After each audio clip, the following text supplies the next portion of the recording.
E aí, pessoal, vamos ver mais uma coisa interessante aqui que eu posso fazer com JavaScript, né? Você está vendo, eu tenho todos os meus dados recuperados a partir daquele arquivo, né, dados.js, né? Que tem todas as informações aqui.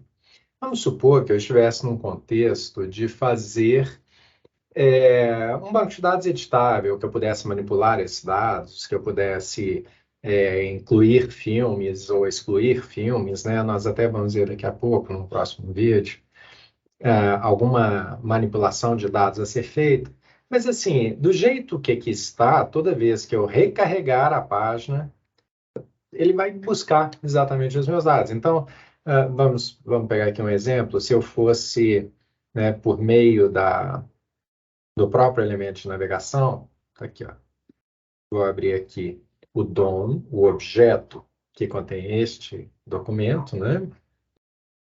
Então, eu estou vendo aqui a página. Na verdade, não é o código-fonte, mas a página gerada a partir do código-fonte. Essa é aquela página que eu posso manipular. E a manipulação que eu vou fazer aqui, eu vou remover alguns filmes. Chegar aqui, ó, Delete Element.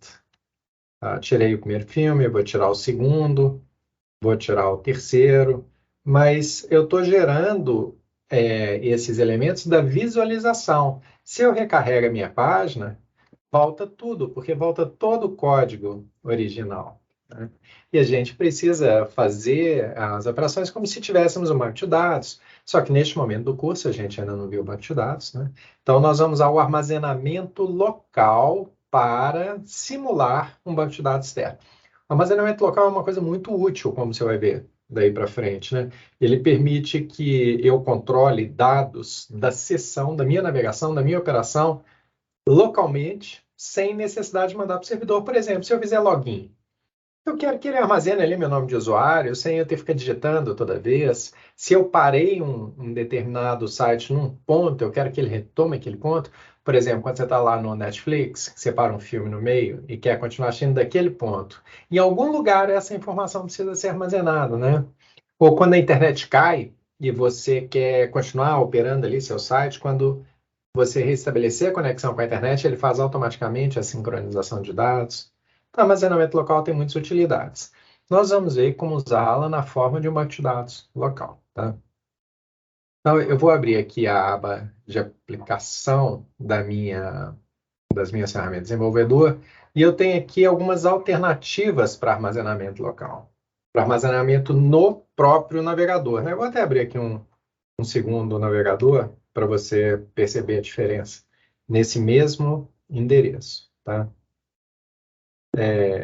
Se bem que eu abri um que eu não sei se eu consigo visualizar o armazenamento local dele. Vamos dar uma olhadinha aqui que eu talvez consiga. Enquanto ele está carregando ali, né? Vou pedir para abrir esse mesmo endereço aqui, a minha página local, tá?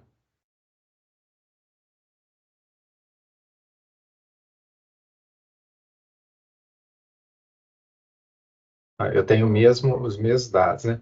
Eu realmente não sei se o Safari tem esse recurso como ferramentas do desenvolvedor. Devia ter pensado nisso antes. Mas histórico, não. Tá, tudo bem, não tem problema. Eu acho que não vou conseguir exibir, mas a questão vai funcionar, tá? Então, qual é a ideia? Eu tenho a mesma página, estou navegando em dois navegadores diferentes, mas aqui nesse Local Storage eu posso armazenar algum par de chave e valor, tá?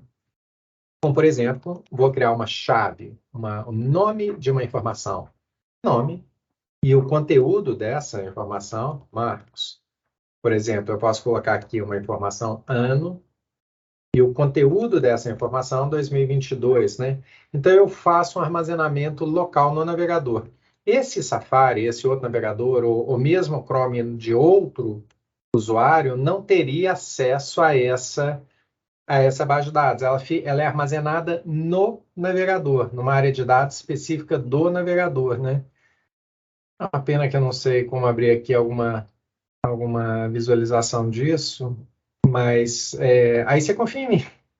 Acho que essa é a opção, né? Deve ter algum jeito aqui. Leitor, não. Deve ter algum barra de ferramentas. Não, barra de ferramentas é barra de botão. Não, então deixa. Mas é só, ó, confia, acredita. Não tem jeito de eu, pelo Safari, acessar dados que foram armazenados pelo Chrome. Então fica amarrado no navegador, tá? Mas aí eu posso acessar essa informação. Deixa eu abrir aqui o console agora. Vocês viram que eu tenho nome e ano, né? Eu posso abrir aqui no console um comando de JavaScript para acessar esse dado. Eu vou usar o objeto local storage. E dele eu posso acrescentar informação ou recuperar informação. Então, por exemplo, se eu colocar aqui o get item, né? E a informação que eu quero, olha, vem como uma string, ele me retorna a informação que está lá armazenada. Se eu tentar agora acessar ano, ele me retornou um ano. Observe que toda a informação que ele recupera é na forma de string, tá? Ele transforma tudo numa sequência de caracteres, mesmo que a informação seja numérica, tá?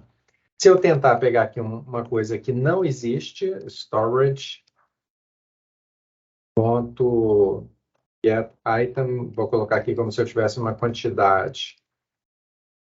Ele vai retornar null, porque não existe. E eu posso acrescentar informações lá, né? Então, se eu volto aqui, ó, a aba Application, está aqui Local Storage, ó. Eu posso colocar mais valores aqui. Veja que eu estou usando esse objeto. Eu tenho outros objetos, tá? Session Storage, IndexedDB, WebSQL, Cookies. Eu tenho outras formas de armazenamento. Eu estou usando esse cara aqui. Tá, vou colocar mais um dado aqui. Para isso, eu vou usar local storage.setItem, né? Então, eu vou definir um item agora. E aí eu posso colocar assim, essa quantidade aqui, por exemplo, 35. Veja que eu passo o nome de chave e valor. Aqui tudo vai virar string no fim das contas, tá? Mas ele faz a adaptação automática para mim. Então, eu posso voltar lá agora na aba de aplicação, no Local Storage, você vai ver que tem aqui quantidade valendo 35. Note que se eu recuperar esse valor quantidade, então, local storage.getItem, quantidade, a informação retornada para mim é na forma de string, não mais de número. Tudo vira string. E eu tenho que tomar um certo cuidado, né? Deixa eu limpar aqui. Se eu quiser armazenar um objeto, então eu vou fazer aqui um let usuário é igual. Vou criar um objeto aqui todo na mão, tá? Nome. Nome aqui, vou colocar Marcos. Na verdade, eu não preciso disso aqui. Depois, quando eu ponho aspas aqui, eu estou criando um objeto intercambiável. Nós vamos falar disso depois, tá? E senha 1, 2, 3, 4.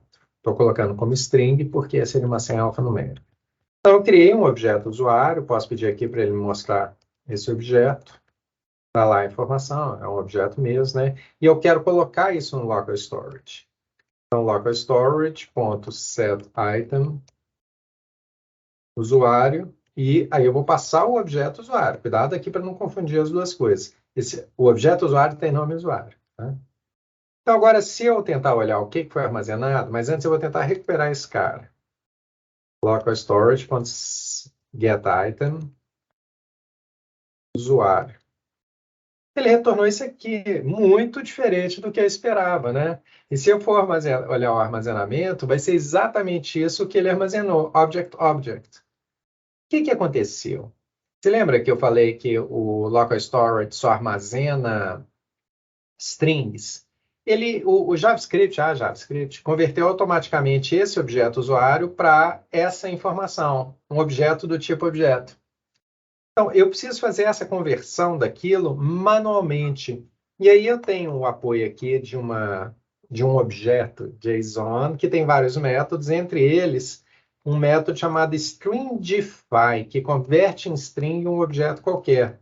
Então, eu vou passar meu objeto usuário, e ele converteu isso numa string. Observe que ela está delimitada por aspas simples, né?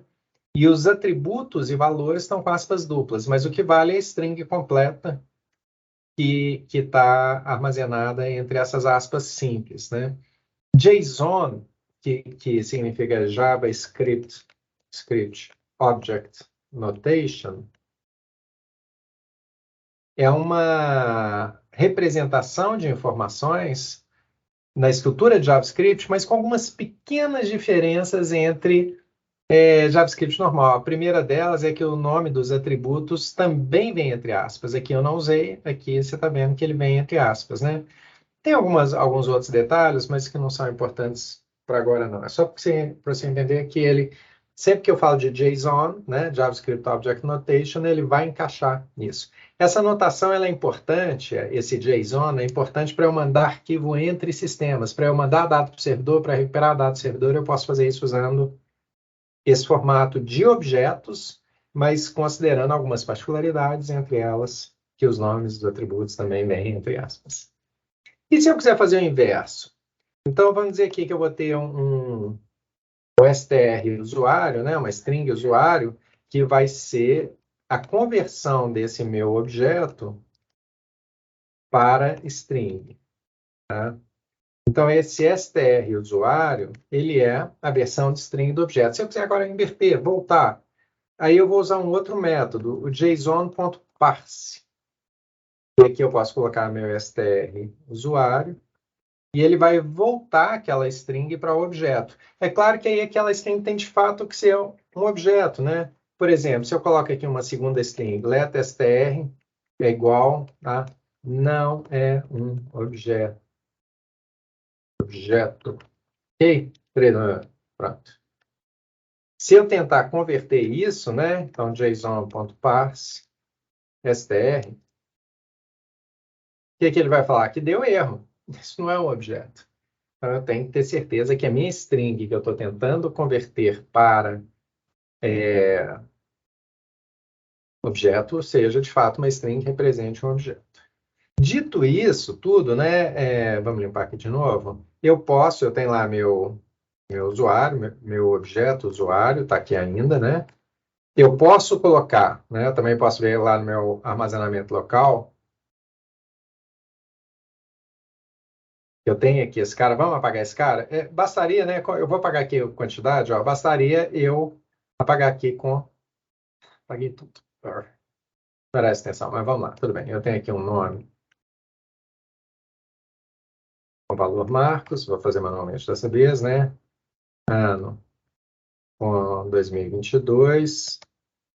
E aí eu quero apagar ano. Eu posso chegar aqui e apagar com delete, backspace, alguma coisa assim, mas eu posso apagar esse cara de outras formas também, tá? Então, deixa eu voltar aqui com...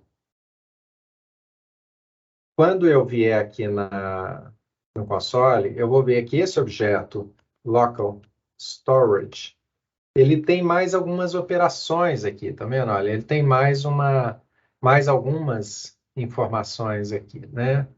E aí eu posso, aqui, ó, por exemplo, length, ele vai dizer que eu tenho 2 objetos lá.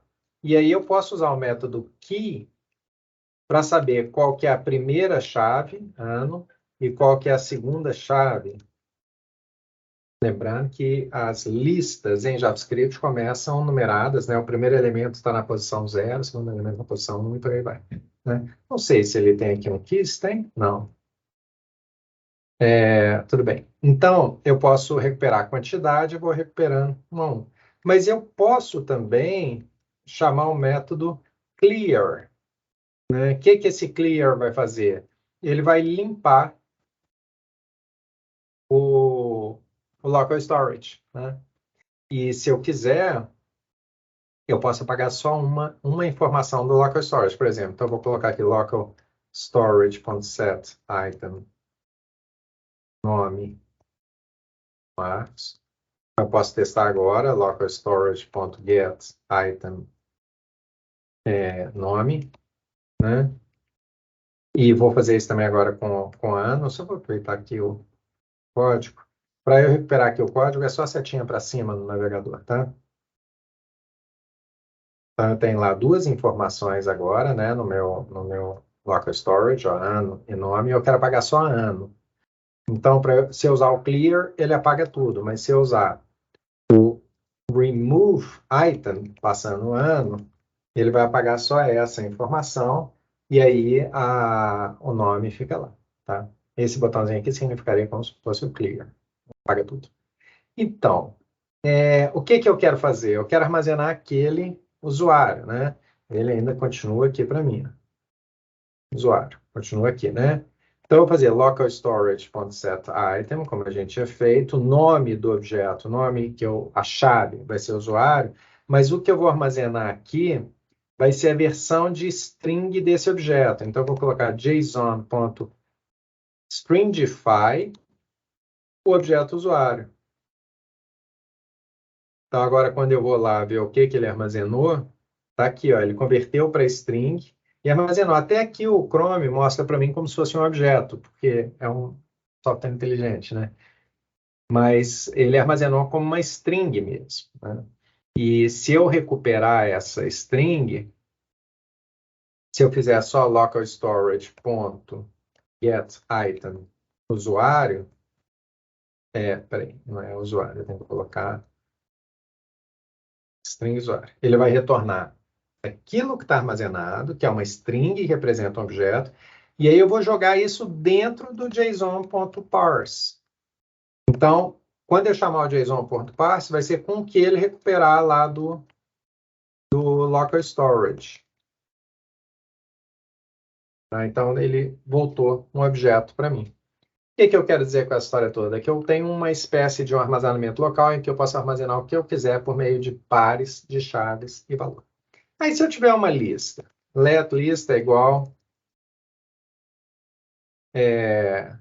essa mesa aqui, ó, 1, 2, 3, 4, 5. Posso armazenar? Né? Está aqui minha lista. Posso, e é exatamente a mesma operação.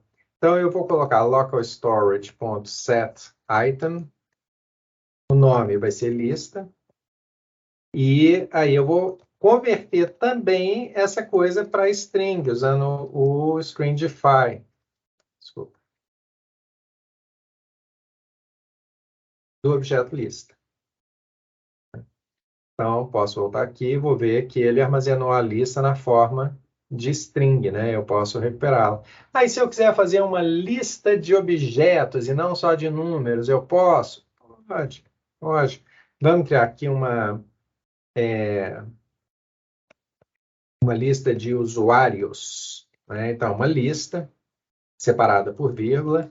Cada elemento dessa lista vai ser um usuário, que vai ter nome. Eu vou já digitar aqui com aspas no nome da propriedade, só para você ver que funciona. Marcos, né? E senha. 1, 2, 3, 4. Então, esse é o meu primeiro objeto na lista. Meu segundo objeto. Eu esqueci aqui no aspas. Meu segundo objeto nessa lista vai ser nome. Vou colocar aqui Ana. E a senha vai ser uma senha mais segura que a minha 000. Prontinho. Então, eu tenho um objeto usuários que contém dois elementos nessa lista, nesse vetor, né? E cada um desses elementos é um objeto que representa um usuário, tem a mesma estrutura. E aqui, olha, não ache que lista tem que ser tudo da mesma coisa, não. Eu posso acrescentar essa lista de usuários. Lembra que aquele método push que põe no fim da fila? Eu vou colocar um número, 5, pronto. Olha que interessante. Agora, se eu coloco usuários, eu tenho 3 elementos na lista, o último é um número, né? Posso colocar qualquer coisa. Vamos pôr mais um aqui no fim da lista. Push. Vou colocar agora um outro objeto, como se fosse, sei lá, um carro, modelo. Marca, né? Marca. Vou colocar aqui Honda e modelo HRV. Vamos até pôr mais um aqui, ano 2020. Tá? Então, eu vou acrescentar um objeto diferente à lista usuários, só para mostrar que eu posso. Então, o JavaScript não restringe a lista a ser toda do mesmo tipo, não. E essa bagunça aqui eu posso pôr sim lá no local storage. Bastaria eu colocar local storage.setItem usuário. Peraí, primeiro nome, né? Usuários. Vou colocar aqui lista esquisita. E só para mudar o nome, tá? E o objeto que eu quero é o JSON.stringify. Não posso esquecer que eu tenho que converter qualquer objeto, qualquer coisa diferente para string. E aí sim, essa é a minha lista usuários. Então, quando eu olho lá o que foi armazenado, ele armazenou como string aquela minha lista toda, mas o navegador aqui é inteligente para transformar, tirar isso de string, né, voltar para o objeto e dar uma representação visual legal aqui para mim.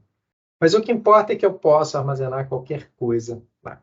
Então, para que essa confusão toda, né? Porque a gente vai dar um jeito de colocar esses dados aqui, não assim no código, e eu vou importando toda hora, mas eu quero que essa base de filmes venha do local storage. Eu quero criar uma base de dados local e vou trabalhar em cima dela. Então, vamos fazer o seguinte: aqui no nosso código, tem uma hora que eu crio, aqui no script, eu crio a minha base de dados. É aqui? Não é aqui não, desculpa. É no dados, né? Eu vou tirar esse arquivo de cena, mas eu vou criar essa variável lista de filmes, porque ela é importante para mim. Eu vou criar aqui nesse script.js que todo mundo importa, tá? Então, eu vou criar aqui let,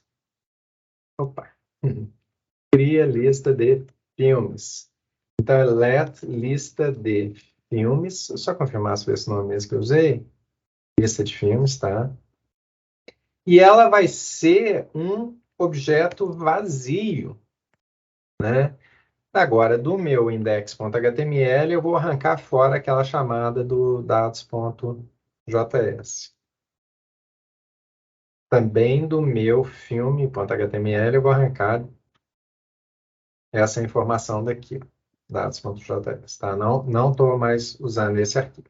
Vou salvar todos os arquivos de uma vez só, salvar tudo, e aí vamos ver aqui o resultado. Ó, ficou vazio. Por que que não aparece nenhum filme? Porque quando eu estou usando o arquivo .script.js, eu carrego uma lista vazia. Então, o que que eu quero fazer? Eu quero recuperar essa lista do local storage, né? Então, eu vou fazer assim. Let lista de filmes é igual.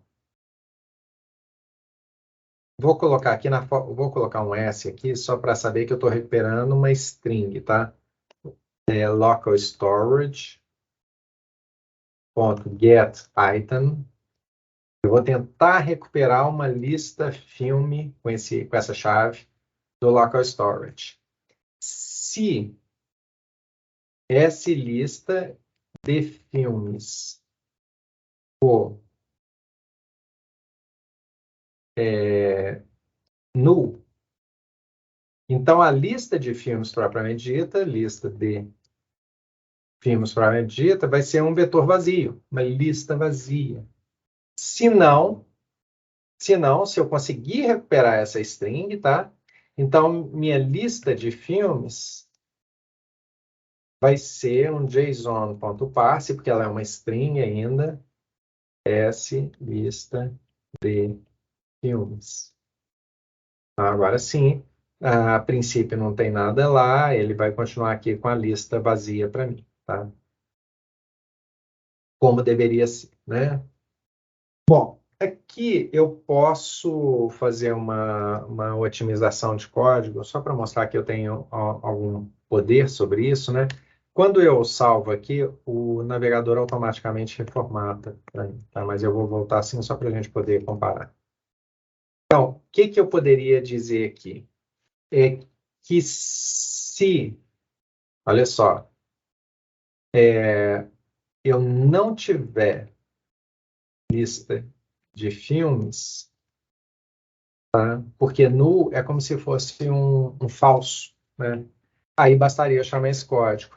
Mas eu posso fazer mais operações ainda, né? Eu posso simplificar e dizer assim, olha, então aqui eu estou fazendo um teste se ele é negativo, se ele não existe. Mas eu vou fazer esse teste aqui de outra forma, usando uma expressão condicional, uma expressão que tem uma condição nela, dizendo assim, lista de filmes vai receber, né? Vou até colocar o let aqui porque eu tinha esquecido. Let vai receber.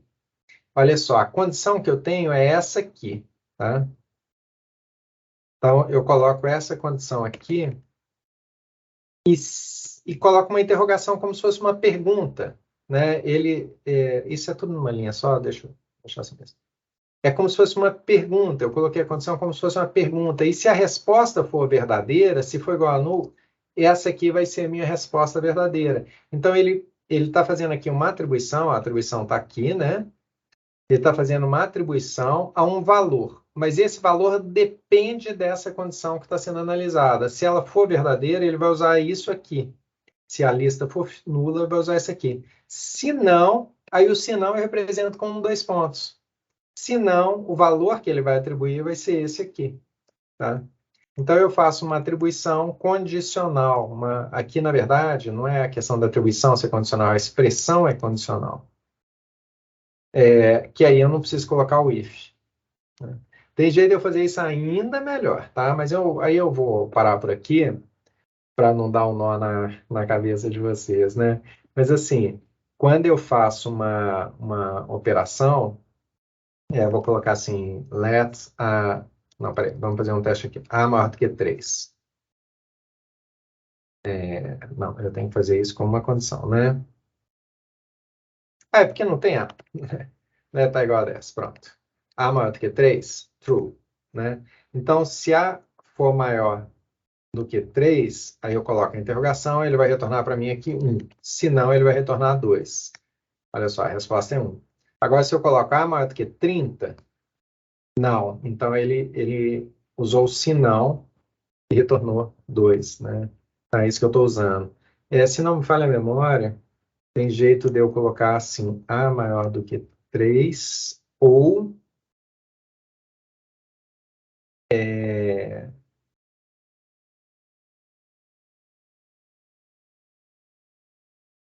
como é que eu... Acho que é isso, né? Tá vendo, ó? Ele, ele, ele está testando, olha que interessante. Ele está testando essa primeira condição. Se ela for verdadeira, deu. Mas se ela for falsa, aí ele usa o segundo valor. Tá vendo? Então, assim, ele fala assim, A maior do que 3? True, verdadeiro. Ok, acabou. Se não der certo, né? Aí ele faz a outra operação. Mas é um uso sofisticado, né? Que é uma outra forma de expressão condicional, mas só para você saber que existe, tá? Não vou mexer com ela agora, não. É porque eu poderia fazer isso aqui, né? Ele vai carregar isso ou vazio. Então, se isso aqui der certo, beleza. Se não der, vazio, né? Aí eu poderia até fazer desse jeito, que eu nem preciso dessa expressão condicional. Ó, já fica assim. Então, ele vai carregar isso aqui. Se não conseguir carregar, se der null, ele já assume essa aqui. Se der certo, fica com ela mesma. Se não der certo, ele carrega esse vetor vazio, que aí o parse aqui vai funcionar direitinho. Se eu fizer um JSON.parse de um vetor vazio, dá erro. Mas se eu fizer de um vetor vazio entre strings, ele volta o vetor vazio. Tá? Então, acabei dizendo que não ia fazer e fiz. Assim, assim. Muito bem. Tá aí nosso negócio, nosso uso do banco de dados está resolvido, porque eu não estou fazendo muita operação de incluir, de alterar, excluir, nós vamos deixar para ver isso depois. Mas qual é o meu problema? Eu não tenho nada aqui, ó, tá vazio, não existe esse cara. Então eu preciso criar essa lista. Agora presta muita atenção nisso. Eu vou popular a minha base de dados usando esse dados.js, mas num código que ninguém mais vai usar. Só eu vou usar para inicializar a base de dados. Assim, é só para eu ter uma base de dados.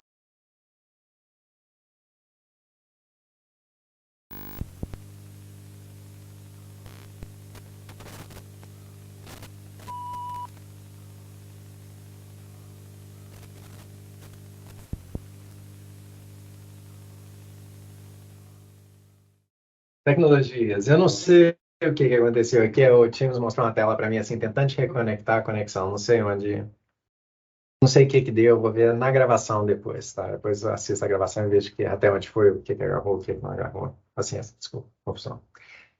Vou voltar. Eu não sei onde foi, né? Então eu estava dizendo que eu não vou cadastrar toda a minha base de filmes manualmente aqui usando local storage, nem com get item, set item. Dá trabalho demais. Eu já tenho tudo feito aqui num objeto JavaScript, nesse arquivo dados.js, né, que eu vou apagar também.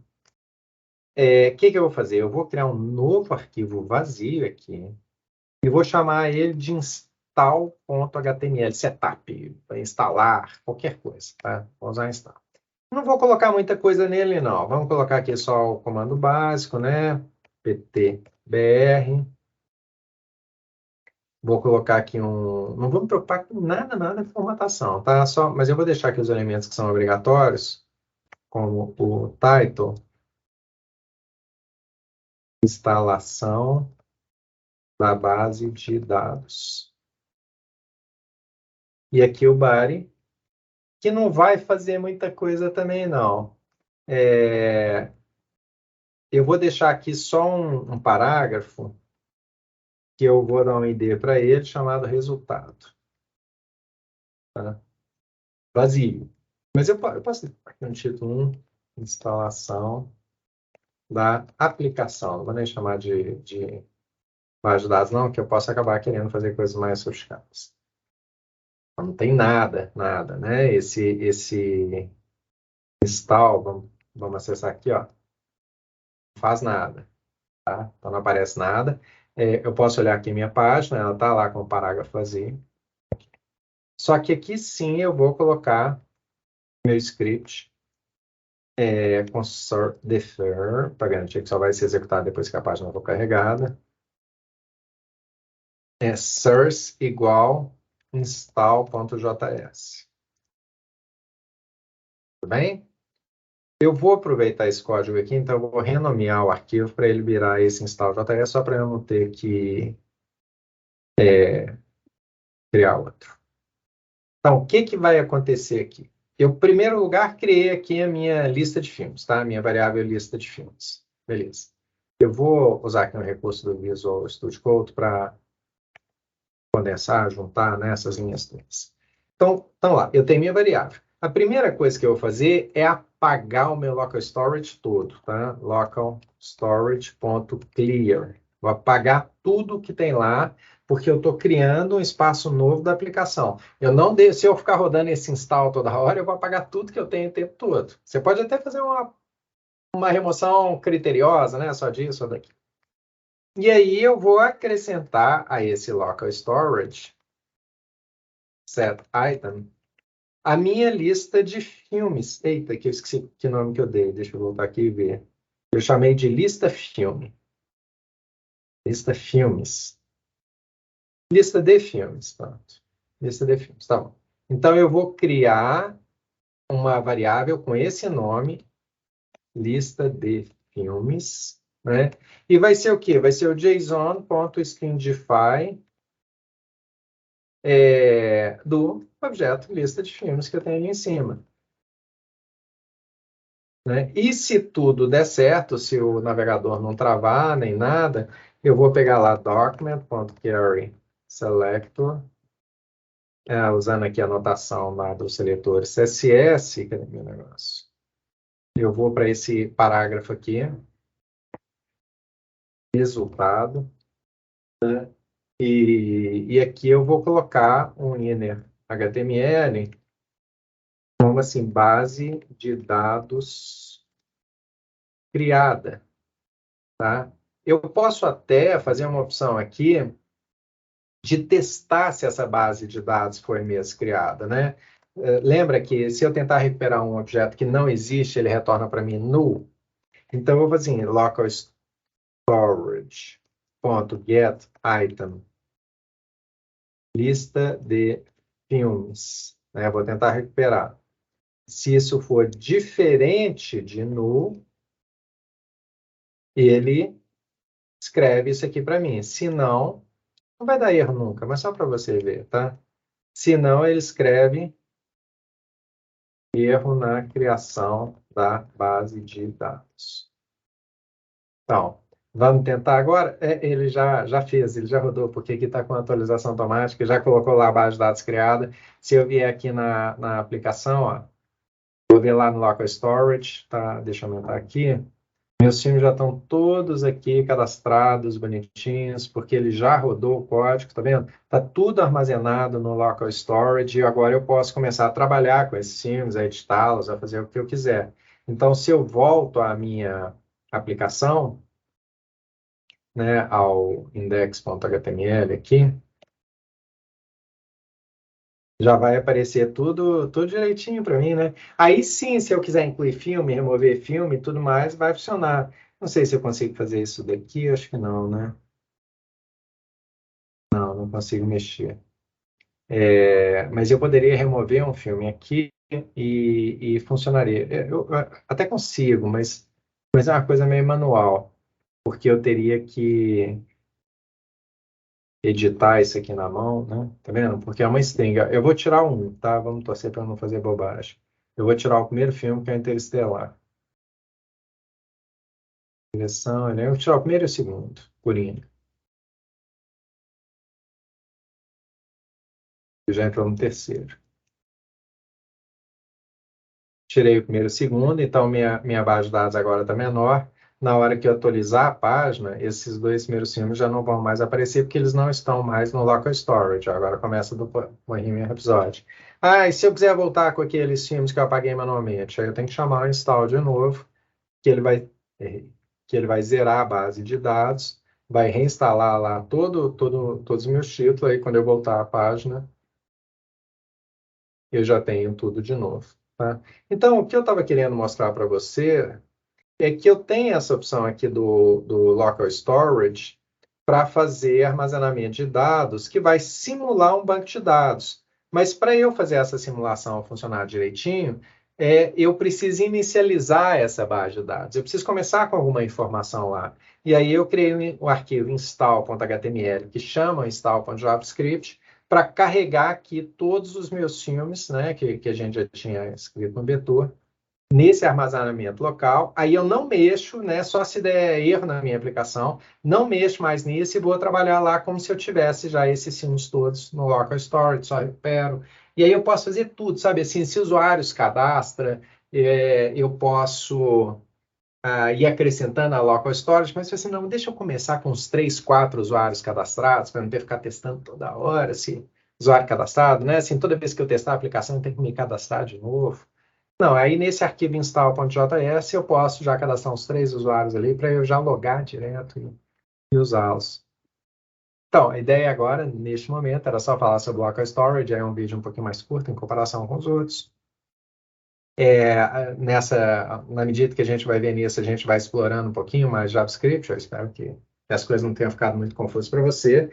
Claro que eu estou assumindo que você já viu todos os vídeos no meio de fundamentos, né? Senão a coisa aqui vai estar muito doida. Tá bom? É isso aí. Aí no próximo, o que eu tinha prometido, né? O que nós vamos fazer? Nós vamos fazer buscas, né? E aí a gente vê como que eu posso manipular um pouquinho esse conjunto de dados agora que eu já tenho tudo armazenado no local storage. Tá bom? Até lá, então. Até o próximo vídeo.